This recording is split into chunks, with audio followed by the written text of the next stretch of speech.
How to get $100 Priceline promo code. Let's get started. Launch your preferred browser.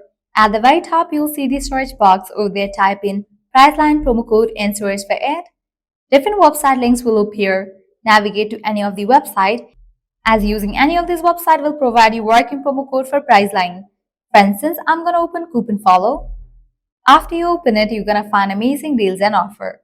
$10 off, $20 off, $50 off, and many more. Head towards any of the offer that you wanna grab. Just go ahead and click on it. So I have selected $250 off. Here is the code, copy it, then click on redeem at Priceline.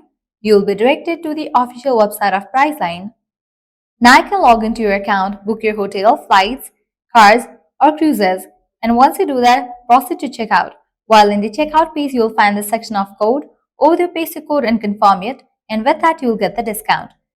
Also, you can try out other offers, as in this page, you're going to find tons of offers and deals.